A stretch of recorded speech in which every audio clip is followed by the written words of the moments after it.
Konsep perkembangan tingkah laku peserta didik. Apa itu tingkah laku?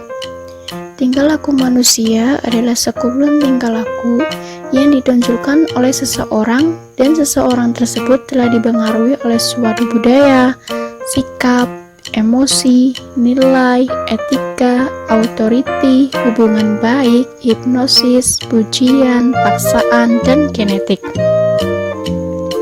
Jadi, secara umum perilaku manusia pada hakikatnya adalah proses interaksi individu dengan lingkungan sebagai manifestasi hayati bahwa dia adalah makhluk hidup. Lalu, bagaimana perkembangan tingkah laku? Perkembangan tingkah laku memiliki 6 tahapan, yaitu yang pertama, compliance and concrete, definite transformation, atau kepatuhan dan beton, penentuan didefinisikan. Pada tahap ini, individu melakukan tindakan menolong karenakan permintaan atau juga karena perintah yang disertai dahulu dengan reward atau punishment. Yang kedua, compliance atau pemenuhan. Pada tahap ini, individu melakukan tindakan menolong karena tunduk pada otoritas, sedangkan ia sendiri tidak berinisiatif melakukannya. Yang ketiga, internal initiative dan concrete reward atau inisiatif internal dan penghargaan. Jadi pada tahap ini, individu menolong karena tergantung pada penerimaan reward atau hadiah yang diterimanya.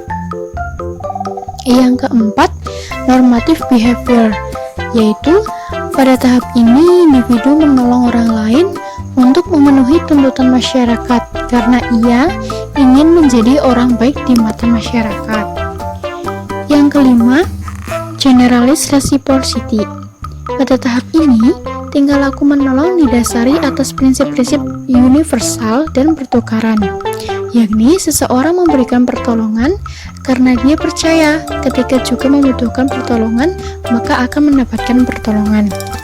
Yang keenam, altruistic behavior atau perilaku altruistik.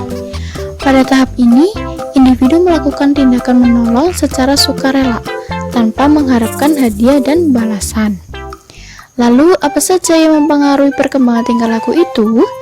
Yang pertama, menurut Stolp, terdapat beberapa faktor yang mendasari seseorang untuk bertindak profesional, yaitu yang pertama, self-gain, yang kedua, personal value and norms, yang ketiga, empati. Sedangkan menurut Fatur Rahman, faktor-faktornya adalah situasi sosial, adanya korelasi negatif antara pemberian pertolongan dengan jumlah pemerhati. Makin banyak orang yang melihat suatu kejadian yang memerlukan pertolongan, maka makin kecil munculnya dorongan untuk menolong.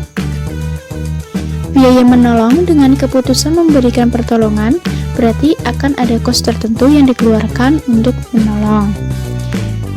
Selanjutnya, bagaimana implikasi perkembangan tingkah laku dalam pendidikan?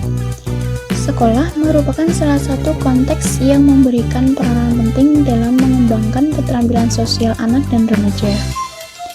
Berikut ini akan dikemukakan beberapa strategi yang dapat digunakan guru di sekolah dalam upaya membantu peserta didik dalam memperoleh tingkah laku interpersonal yang efektif, yaitu dengan cara yang pertama, mengajarkan keterampilan sosial dan strategi pemecahan masalah sosial, yaitu melalui instruksi verbal serta dorongan-dorongan dan tingkah laku pemodelan. Yang kedua, menggunakan strategi pembelajaran kooperatif, yaitu dengan mengarahkan dan mengajarkan kepada siswa bagaimana cara memberi pertolongan, mencari pertolongan, dan keterampilan dalam resolusi konflik, serta pemahaman tentang keadilan.